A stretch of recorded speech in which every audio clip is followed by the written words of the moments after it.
মধ্যপ্রাচ্যের দেশে দেশে ঈদ উদযাপন মিল রেখে বাংলাদেশেরও কিছু জায়গায় নামাজ আদায়। জাতীয় ঈদগাহ ময়দানে 5 স্তরের নিরাপত্তা, প্রস্তুত বাণিজ্য মেলার পুরাতন মাঠও। শেষ মুহূর্তেও বাড়ির পানে ছুটছেন নগরবাসী। সদরঘাট লঞ্চ টার্মিনালে ভিড়। শিডিউল বিপর্যয় থাকলেও ট্রেনের ছাদে ঝুঁকি নিয়ে যাত্রী পরিবহন, বাসে বাড়তি ভাড়া নেওয়ার অভিযোগ।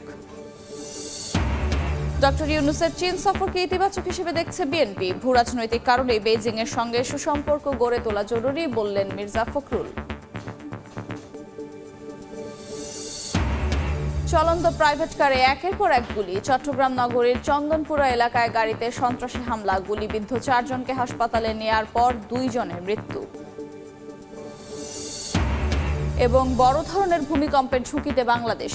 ইন্দো বাংলা সাবডাকশন জোন ও ডাউকি চ্যুতির কারণে বাড়ছে শঙ্কা। ক্ষয়ক্ষতি কমাতে দ্রুত পরিকল্পনা গ্রহণের পরামর্শ।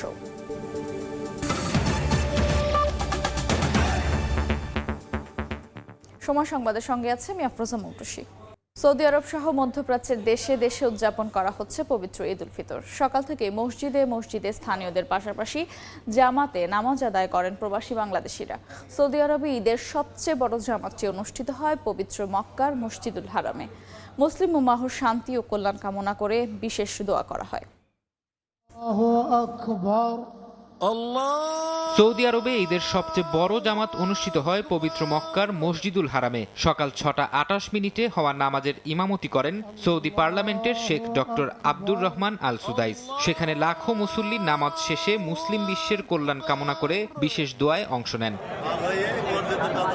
এদিকে রাজধানী রিয়াদের কেন্দ্রীয় জাতীয় মসজিদে ঈদের জামাতে অংশ নেন নানা শ্রেণী পেশার মানুষ। এতে বিভিন্ন দেশের মুসল্লিদের সঙ্গে কাঁধে কাঁধ মিলিয়ে নামাজ আদায় করেন হাজারো প্রবাসী বাংলাদেশি। দেশ ও জাতির মঙ্গল কামনায় দোয়া করেন তারা। এই জামাতে বিশ্বের প্রত্যেকটি মুসলমানের জন্য বিশেষভাবে দোয়া মুনাজাত করা হয়েছে, বিশেষ করে ফিলিস্তিন, সিরিয়া সহকার অন্যান্য দেশের সবাই একসাথে নামাজ পড়ে ভ্রাতৃত্ববোধের বন্ধন থেকে, ভ্রাতৃত্ববোধের জায়গা থেকে আমরা সবাই একে অপরের সাথে কৌশল বিনিময় করি। একই দিন কুয়েতেও ঈদ উল ফিতরের নামাজ অনুষ্ঠিত হয়েছে। শুক্রবার সকাল 5:56 দেশটির 22টি স্থানে বাংলায় খুতবা পাঠের মধ্য দিয়ে নামাজ পড়ানো হয়। প্রবাসী বাংলাদেশিদের সবচেয়ে বড় ঈদের জামাত অনুষ্ঠিত হয় কুয়েত সিটির ফুদাল্লা মসজিদে এবং ফারওয়ানিয়াতে। পরিবার ছেড়ে, মা বাবা থেকে, সন্তান, ওয়াইফ ছেড়ে মনে করেন ঈদ করাটা বহুত কষ্টের জন্য। যদিও আমার এই দেশের মাটিতে প্রথম ঈদ, তারপরও এই মনটা কিন্তু দেশের মাটিতেই রয়ে গেছে। যুদ্ধবিরতির চুক্তি নিয়ে অনিশ্চয়তার মধ্যেই জেরুজালেমে যথাযোগ্য মর্যাদায় ঈদ উল ফিতরের নামাজ অনুষ্ঠিত হয় পবিত্র আল আকসা মসজিদে। এতে অংশ নেন কয়েক হাজার ফিলিস্তিনি। মধ্যপ্রাচ্য ছাড়াও ইউরোপের দেশে দেশে আজ পবিত্র ঈদ উল ফিতর উদযাপন করা হচ্ছে। ফরহাদ চৌধুরী, সময় সংবাদ। এদিকে সৌদি আরবের সঙ্গে মিল রেখে দেশের কিছু জায়গায় ঈদ উল ফিতরের নামাজ আদায় করা হয়েছে। শেষে দেশের শান্তি সমৃদ্ধি কামনা করে বিশেষ মোনাজাত করা হয়। এছাড়া একই দিনে সারা বিশ্বে উদযাপনের রীতি চালু করার আহ্বান তাদের। সৌদি আরবের সঙ্গে মিল রেখে দেশের কয়েকটি জেলার বিভিন্ন স্থানে ঈদ উল ফিতরের জামাত অনুষ্ঠিত হয়েছে। ময়মনসিংহ নগরীর শম্ভুগঞ্জ 4 ঝাউকড়া এলাকায় রোববার সকাল 10টায় ঈদ উল ফিতরের জামাত অনুষ্ঠিত হয়। এতে জেলার বিভিন্ন উপজেলা থেকে প্রায় 2 শতাধিক মানুষ অংশ নেন। 21 বছর পর্যন্ত আমরা এখানে নামাজ আদায় করি। মাদারীপুরে ঈদ উল ফিতর উদযাপন করেছেন 25 গ্রামের 30,000 মানুষ। সদর উপজেলার তাল্লুক সরকারি প্রাথমিক বিদ্যালয় মাঠে রোববার সকাল 9টায় ঈদের প্রধান জামাত অনুষ্ঠিত হয়। জামাত শেষে একে অপরে কোলাকুলি করে আনন্দ ভাগাভাগি করে নেন। সৌদির সাথে মিল করে আমরা নামাজ পড়ি, আমরা সব ইসি করে আমরা সারা জীবন এইভাবে পড়ে আসি। পূর্ববর্তী প্রজন্ম করছে এবং ভবিষ্যৎ প্রজন্ম এইভাবেই চলবে।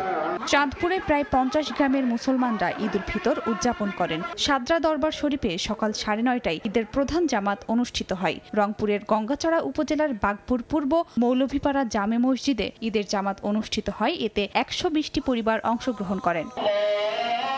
বরিশাল নগরীর 7টি সহ বিভাগের 73টি মসজিদে ঈদ উল ফিতরের জামাত অনুষ্ঠিত হয়েছে। বিভাগের অন্তত 20,000 পরিবারের 1 লাখ মানুষ প্রতি বছর এভাবেই আগাম ঈদ উদযাপন করেন। বগুড়ার গাবতলীতে ঈদের নামাজে অপ্রীতিকর ঘটনা এড়াতে আইন শৃঙ্খলা রক্ষাকারী বাহিনীর সদস্যরা উপস্থিত ছিলেন। পটুয়াখালীতে 35 গ্রামের 25,000 মানুষ পবিত্র ঈদ উল ফিতর পালন করেছেন। ঝিনাইদহে নামাজ শেষে দেশের শান্তি সমৃদ্ধি ও মুসলিম উম্মাহর কল্যাণ কামনা করে বিশেষ মোনাজাত করা হয়। এছাড়া জামালপুর, মুন্সিগঞ্জ, মৌলভীবাজার, ভোলা, সাতক্ষীরা, দিনাজপুর, পটুয়াখালী, পিরোজপুর ও কুড়িগ্রামে উৎসাহ উদ্দীপনার মধ্য দিয়ে ঈদের জামাতে পুরুষের পাশাপাশি নারীরাও অংশগ্রহণ করেন। খাদিজা স্বপ্না, সময় সংবাদ। ঈদের জামাতের জন্য প্রস্তুত জাতীয় ঈদগাহ ময়দান। বাণিজ্য মেলার পুরাতন মাঠেও থাকছে নামাজের ব্যবস্থা। সকালে আগারগাঁওয়ে মাঠে ঈদ জামাতের সর্বশেষ প্রস্তুতি পরিদর্শন করেন ডিএনসিসি প্রশাসক মোহাম্মদ এজাজ। জানান, ঈদের দিন সকাল 8:30টায় অনুষ্ঠিত হবে জামাত। নারী পুরুষ সহ লক্ষাধিক মুসল্লির নামাজের ব্যবস্থা করা হয়েছে এই মাঠে। পাশাপাশি ঢাকার 400 বছরের ঐতিহ্য ফিরিয়ে আনতে জামাত শেষে শাহী ঘোড়া নিয়ে বিশেষ মিছিল অনুষ্ঠিত হবে বলে জানান প্রশাসক। এদিকে জাতীয় ঈদগাহ ময়দানের শেষ মুহূর্তের প্রস্তুতি পরিদর্শন শেষে ডিএমপি কমিশনার জানান, 5 স্তরের নিরাপত্তা ব্যবস্থা নেওয়া হয়েছে ঈদ জামাত ঘিরে। সকাল 8:30টায় জামাত অনুষ্ঠিত হবে এখানেও। তবে ঈদের দিন বৈরী আবহাওয়া থাকলে সকাল 9টায় বায়তুল মোকাররমে হবে প্রধান জামাত।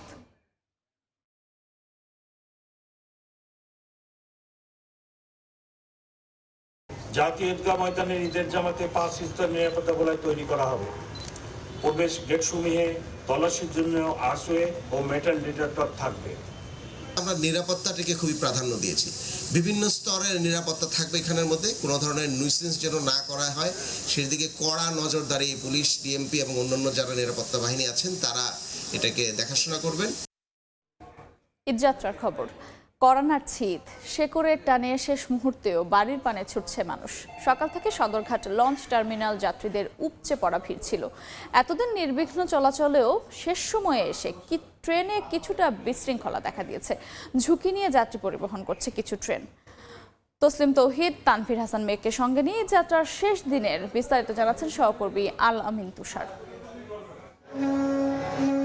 যাত্রীরা একরকম ধরেই নিয়েছেন দেশের আকাশে শাওয়াল মাসের চাঁদের দেখা মিলবে আজ। তাই তো আর সময় নেই, ফিরতে হবে আপনজনদের কাছে।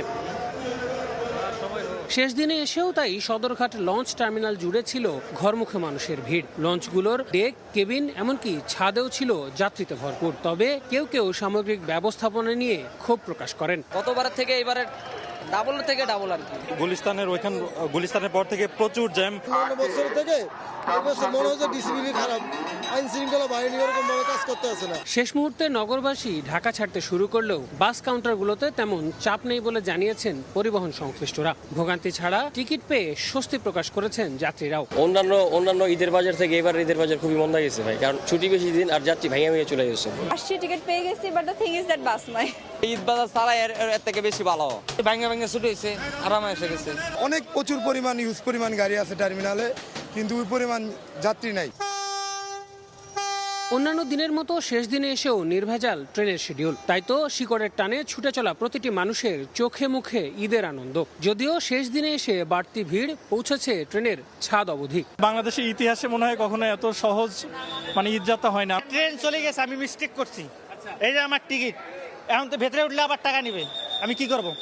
আমি বাধ্য হয়ে উপরে উঠছি। তো আমরা চাই আমাদের পরিবারের সাথে ঈদ আনন্দটা উপভোগ করতে, এই কারণে আমরা যাচ্ছি। এদিন কমলাপুর রেল স্টেশন এবং সদরঘাট লঞ্চ টার্মিনাল ঘুরে দেখেন স্বরাষ্ট্র উপদেষ্টা। কথা বলেন যাত্রীদের সঙ্গে, জানতে চান কোনো অভিযোগ আছে কিনা। গণমাধ্যম কর্মীদের প্রশ্নের জবাবে তিনি বলেন, দুর্নীতিতে জিরো টলারেন্স নীতির কারণেই স্বস্তিতে হচ্ছে এবারের ঈদযাত্রা। সঙ্গে ঈদের জামাতকে ঘিরে কোনো নিরাপত্তা শঙ্কা নেই বলেও জানান তিনি। কোনো ট্রেনেই কোথাও কোনো লেট হচ্ছে না, ঠিক টাইমে মোটামুটি চলে যাচ্ছে।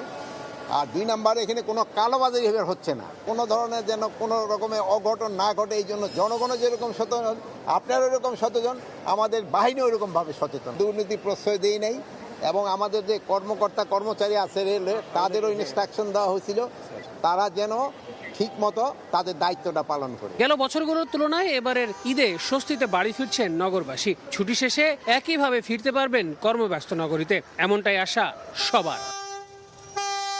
আল আমিন তুষার, সময় সংবাদ, ঢাকা। ঈদযাত্রার খবর জানাতে এই মুহূর্তে কমলাপুর রেল স্টেশনে আছেন আল আমিন তুষার। মহাখালী বাস টার্মিনালে তানভীর হাসান মেঘ এবং পদ্মা সেতুর মাওয়া প্রান্তে নাসিরউদ্দিন উজ্জ্বল। সরাসরি শুরুতেই যাচ্ছি তুষারের কাছে। এবারের আজকের শেষ দিনের বলাই যাচ্ছে সেই ঈদযাত্রায় কিন্তু বেলা বাড়ার সঙ্গে সঙ্গে অন্যান্য দিন আসলে ভিড় বেড়েছিল, তবে আজকে কিন্তু মনে হচ্ছে যে বেলা বাড়ার সঙ্গে সঙ্গে ভিড়টা কিন্তু অনেকটাই কমে আসছে। এবং আমরা কিন্তু সকালের দিকে দেখেছি যে বেশ ভিড় ছিল এবং প্রতিটা ট্রেনে কিন্তু এবং সময় মতো ছেড়ে গেছে, এবং যার প্রমাণ হলো আমার পাশে এই মুহূর্তে দাঁড়িয়ে থাকা যে ট্রেনটি মোহনগঞ্জ এক্সপ্রেস, সেটি কিন্তু 1:15-টার দিকে অর্থাৎ 1:15 মিনিটে ছেড়ে যাবার কথা। তা এরই মধ্যে কিন্তু ট্রেনটি প্ল্যাটফর্মে চলে এসেছে এবং যাত্রীরা যারা আসলে আশপাশে আছেন তারা কিন্তু যারা সড়কের কথা চিন্তা করে অনেকে আগে চলে এসেছিলেন তারাও কিন্তু ট্রেনে অবস্থান নিচ্ছেন এবং অনেকে এখনও আসছেন। দর্শক নিশ্চয়ই আপনারা দেখতে পাচ্ছেন। এবং এবার একদম টিকিট চেক করে করে যেরকম ভেতরে প্রবেশ করতে দেওয়া হচ্ছে সেই জায়গাটা কিন্তু প্রতিদিনকার মতো আজও আমরা তেমনটাই দেখেছি। সকালে কিছুটা ভিড় অনেকটা লক্ষ্য করা গেলেও বেলা বাড়ার সঙ্গে সঙ্গে ভিড় যেমন কমেছে তেমনি আমরা দেখেছি যে আসলে যাত্রীদের মধ্যে বেশ স্বস্তির একটা ছাপ। তারা অনেকেই আমাদেরকে বলছিলেন যে এই আমাদের গণমাধ্যমে প্রচারিত যে বিভিন্ন সংবাদ যে এবারের স্বস্তির যাত্রা, সেই সব কিছু চিন্তা করে আজকের দিনটাকে আসলে অনেকে বেছে নিয়েছেন। অনেকে আমাদেরকে বলছিলেন যে আসলে অন্য কেউ আসলে যাবার কথা ছিল, একজন আমাদেরকে বলছিলেন যে তার ভাইয়ের যাবার কথা ছিল। তার পরবর্তী সময়ে আমরা দেখেছি যে আসলে তিনি আসলে যাননি। আমরা তার টিকিটে আসলে আরও একজন গেছেন তার পরিবার পরিজন নিয়ে, এমন কিন্তু নানান ধরনের ঘটনা কিন্তু আমরা দেখেছি এবং সবার মুখে খুবই রকম হাসি ছিল। তো সড়ক পথের কি খবর সে খবর আমরা জানতে মহাখালী চলে যাব। সেখানে আছেন আমার সহকর্মী তানভীর হাসান মেঘ। সকাল থেকে যেমনটা জানাচ্ছিলাম যে রাজধানীর বেশ কয়েকটি কাউন্টার আমরা ঘুরেছিলাম এবং বেলা বাড়ার সাথে সাথে যেমনটা যাত্রীর চাপ বাড়ার কথা ছিল তেমনটা একদমই লক্ষ্য করা যাচ্ছে না। এবং সেই সাথে পরিবহন সংশ্লিষ্টরা বারবারই বলছেন যে বেলা যত গড়াচ্ছে যাত্রীর চাপ ততটাই কমছে। পাশাপাশি তারা এখানে আমরা এই মুহূর্তে আছি মহাখালী বাস টার্মিনালে। এখানে কিছুক্ষণ আগে স্বরাষ্ট্র উপদেষ্টা এসেছেন এবং তিনি মূলত যে কার্যক্রম সেগুলো পরিদর্শন করে দেখছেন, কাউন্টারে গিয়ে খোঁজ খবর নিচ্ছেন এবং সেই সঙ্গে এখানকার যে সকল যাত্রীরা রয়েছে তাদের সাথে কথা বলছেন যে কি সমস্যা না সমস্যা বা কোনো সমস্যা পড়তে হয়েছে কিনা সেই ব্যাপারেও কিন্তু তিনি খোঁজ খবর নিচ্ছেন। এবং সেই সঙ্গে একটু জানিয়ে রাখতে চাই যে আপনারা আমাদের ক্যামেরার ফ্রেমে নিশ্চয়ই দেখতে পাচ্ছেন যে বেশ কয়েকটি বাস সিরিয়ালে কিন্তু রাখা হয়েছে। এই বাসগুলো মূলত প্রায় 4 ঘন্টা যাবৎ কিন্তু রাখা হয়েছে। তারা এখন পর্যন্ত যাত্রী দেখা পায়নি। পরিবহন সংশ্লিষ্টরা বলছে বারবার যে যাত্রী পেলেই তারা নির্দিষ্ট সময় অনুযায়ী কিন্তু বাস ছেড়ে দিবে এবং তারা সেই সঙ্গে যাতে যাত্রীরা বা টিকিট কেটে যাতে তাদের নিজস্ব গন্তব্যস্থান কিংবা পরিবারের সাথে ঈদ কাটাতে পারে সেই জন্য কিছুক্ষণ পর তারা ক্যাম্পিংয়ের মাধ্যমে অর্থাৎ মাইকিংয়ের মাধ্যমে কিন্তু তারা মাইকিং করছে এবং সেই সঙ্গে বাড়তি ভাড়া নিলে শাস্তি স্বরূপ তারা ব্যবস্থাও পদক্ষেপ নেওয়ার কথা বারবার মাইকিংয়ের মাধ্যমে জানানো হয়েছে। এবং সেই সঙ্গে একটু জানিয়ে রাখতে চাই যে মহাখালী বাস টার্মিনালে কিন্তু আইন শৃঙ্খলা বাহিনী অনেকটাই তৎপর রয়েছে। যেহেতু কিছুক্ষণ আগে আপনাদেরকে বলছিলাম যে স্বরাষ্ট্র উপদেষ্টা এসেছে এবং সেই সঙ্গে এখানে খোঁজখবর নিচ্ছিলেন যে যাত্রীদের কোনো ভোগান্তির শিকার হতে হচ্ছে কিনা। তবে এবছর যাত্রীরা এসে একদম নির্বিঘ্নেই এখানে এসে টিকিট কাটতে পারছেন এবং যার কারণে তারা স্বস্তি প্রকাশ করছেন। তো আমরা তো রাজধানীর খবর জানাচ্ছিলাম, আমরা এবার একটু মুন্সিগঞ্জ যেতে চাই। মুন্সিগঞ্জে মাওয়া প্রান্তে আছে উজ্জ্বল, সেখানকার খবর জানবো। রাত পোহালে ঈদ এমন ধারণা নিয়ে শেষ মুহূর্তে রাজধানী ছেড়ে বাড়ির প্রাণে যাচ্ছেন অনেকেই। এবং পদ্মা সেতুর যে ঈদ যাত্রা, এই 5 দিনের ঈদ যাত্রায় কিন্তু 1,52,000-এর বেশি যান পারাপার হয়েছে এবং সেখান থেকে টোল আদায় হয়েছে 17.5 কোটি টাকারও বেশি। এতে কিন্তু এই পর্যন্ত পদ্মা সেতুর টোল আদায়ের পরিমাণ গিয়ে থেকেছে 2,277 কোটি টাকারও বেশি। এবং একই সঙ্গে কিন্তু এই যে সড়ক পথে যে পরিবহন নিয়ে লোকজন যাচ্ছেন, একই সঙ্গে কিন্তু ট্রেন পথেও পদ্মা সেতু অতিক্রম করছে এবং দক্ষিণাঞ্চলের মানুষ বলছে যে পদ্মা সেতুর কারণে তাদের ঈদ যাত্রা অনেকটাই নির্বিঘ্ন হয়েছে। একই সঙ্গে কিন্তু লম্বা ছুটির সুফল তারা পাচ্ছেন এবং এখানকার যে ব্যবস্থাপনা বা অতিরিক্ত টোল বুথ খুলে দেওয়া এবং তাৎক্ষণিক যে সময় উপযোগী নানা সিদ্ধান্তের কারণে কিন্তু তারা এই সুফল পাচ্ছেন বলছেন। এবং ঈদে যে ফিরে আসার ব্যাপারেও যারা কর্মজীবী মানুষ রয়েছেন 6 এপ্রিল ছুটি শেষের পরে কিন্তু তারা ফিরতে শুরু করবেন, সেই ফিরতি যাত্রায়ও নানা প্রস্তুতি এখানে চলছে। এবং পদ্মা সেতু কর্তৃপক্ষ বলছেন যে এখানে যে অনেকে এই চৈত্রের যে প্রখর দাবদাহে অসুস্থ হয়ে যাচ্ছে তাদের চিকিৎসার ব্যবস্থা কিন্তু এখানে রাখা হয়েছে আর নিরাপত্তা ব্যবস্থা তো আছেই। তো এই ছিল মুন্সিগঞ্জের পদ্মা সেতু থেকে এই যাত্রার সবশেষ। এই যাত্রার খবর জানছিলাম মুন্সিগঞ্জের পদ্মা সেতুর মাওয়া প্রান্ত, মহাখালী ও কমলাপুর রেল স্টেশন থেকে। প্রধান উপদেষ্টা ডক্টর মোহাম্মদ ইউনূসের চীন সফরকে ইতিবাচক হিসেবে দেখছেন বিএনপি মহাসচিব মির্জা ফখরুল ইসলাম আলমগীর। সকালে গুলশানে দলের চেয়ারপারসনের কার্যালয়ে তিনি বলেন, ভূ রাজনৈতিক কারণেই চীনের সঙ্গে সুসম্পর্ক গড়ে তোলা জরুরি। ভূ রাজনৈতিকভাবে চীনের সঙ্গে সম্পর্ক তৈরি করা এটা আমাদের খুব প্রয়োজন। আমরা আমাদের দলের পক্ষ থেকে আমাদের যেটা ঘোষিত নীতি, সেই নীতি খুব পরিষ্কার করে বলা আছে যে we are friends to all. সেখানে চীন বলেন, আমেরিকা বলেন, যুক্তরাষ্ট্র বলেন, ইউরোপিয়ান ইউনিয়ন বলেন, ভারত বলেন, পাকিস্তান বলেন, সকলের সঙ্গে আমরা একটা সুসম্পর্ক তৈরি করতে চাই। কিছু কিছু মহল তারা নির্বাচনকে পিছিয়ে দিতে চান, তাদের নিজেদের স্বার্থ থাকতে পারে, বিভিন্ন সমস্যা থাকতে পারে, সেই কারণে তারা এটা করতে চান, কিছুটা পিছিয়ে দেওয়ার জন্য নির্বাচনকে পিছিয়ে। সংস্কারের কারণে পেছানোর আমি কোনো যৌক্তিক কারণ খুঁজে পাই না। চলন্ত প্রাইভেট কারে একের পর এক গুলি। চট্টগ্রাম নগরীর চন্দনপুর এলাকায় গাড়িতে সন্ত্রাসী হামলায় 2 আরোহী নিহত হয়েছেন। এ সময় আহত হয়েছেন আরও 2 জন। পুলিশ জানায়, শনিবার রাত 2:45টার দিকে নগরীর শাহপরান ব্রিজ থেকে বালু মহলের কাজ সেরে সারোয়ার নামে এক ব্যক্তি সহ 5 জন যাচ্ছিল প্রাইভেট কারে করে। হঠাৎই 10 থেকে 12 জনের একটি দল মোটরসাইকেল নিয়ে চারপাশ থেকে তাদের উপর গুলি চালাতে থাকে। প্রায় আধা ঘন্টা গুলি চালানোর পর প্রাইভেট কারটি চন্দনপুর এলাকায় পৌঁছালে এর আরোহীদের মধ্যে 4 জন গুলিবিদ্ধ হয়। পরে তাদেরকে উদ্ধার করে হাসপাতালে নিলে বখতিয়ার উদ্দিন মানিক ও মোহাম্মদ আবদুল্লাহকে মৃত ঘোষণা করেন চিকিৎসক।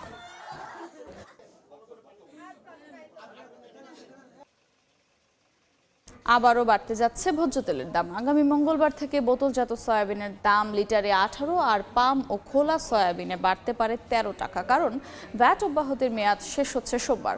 ভোক্তারা বলছেন, সরকার ভ্যাট না কমালে নিরুপায় ব্যবসায়ীরা বাধ্য হয়েই বাড়িয়ে দিবে দাম।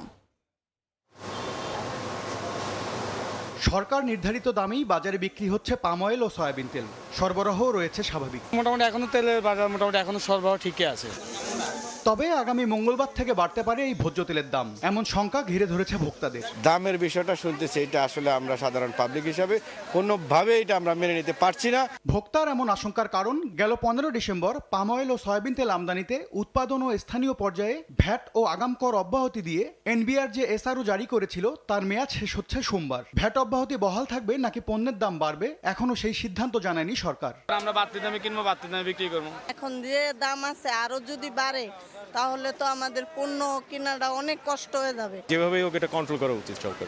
ব্যবসায়ীরা বলছেন, আগাম কর ও ভ্যাট উঠে গেলে প্রতি লিটার বোতলজাত সয়াবিনের দাম 18 টাকা বেড়ে দাঁড়াবে 193 টাকায়। খোলা সয়াবিন ও খোলা পাম তেলের দাম লিটারে 13 টাকা বেড়ে হবে 170 টাকা।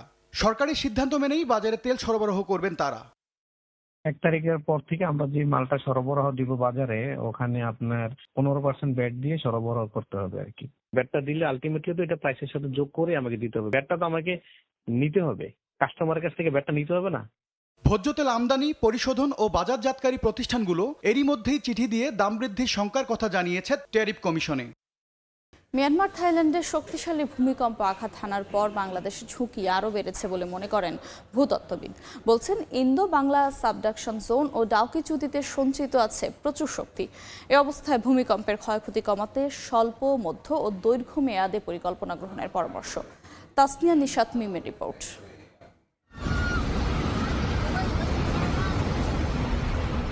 নিমিষেই ধসে পড়ছে বহুতল ভবন সহ একের পর এক স্থাপনা। হতবিহ্বল মিয়ানমার ও থাইল্যান্ডবাসী। শুক্রবারের শক্তিশালী ভূমিকম্পে কেঁপে ওঠে বাংলাদেশও।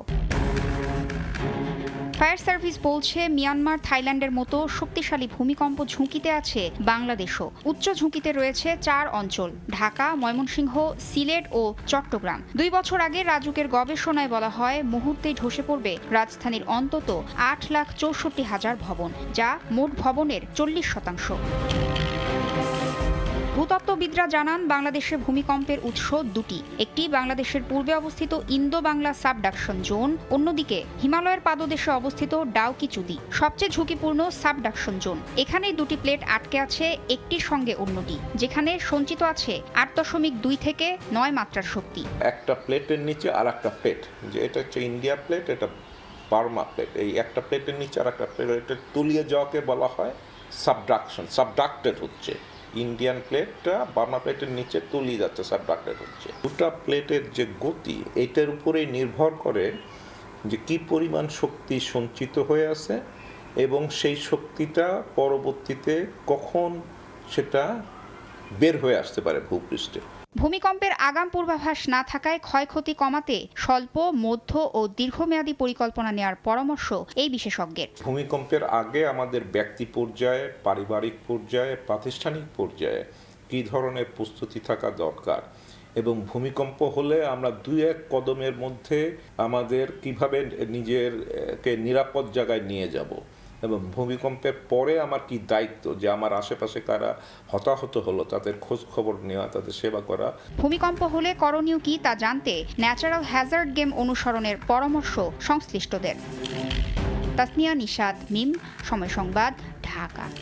এ পর্যায়ে শীর্ষ সংবাদগুলো জানিয়ে দিচ্ছি আরেকবার। মধ্যপ্রাচ্যের দেশে দেশে ঈদ উদযাপন মিল রেখে বাংলাদেশেরও কিছু জায়গায় নামাজ আদায়। জাতীয় ঈদগাহ ময়দানে 5 স্তরের নিরাপত্তা, প্রস্তুত বাণিজ্য মেলার পুরাতন মাঠও।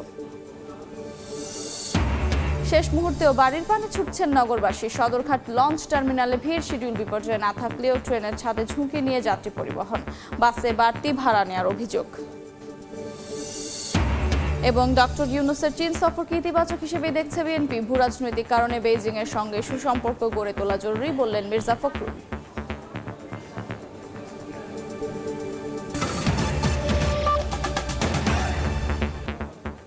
এই ছিল সময় সংবাদে, সঙ্গেই থাকুন সময়ের।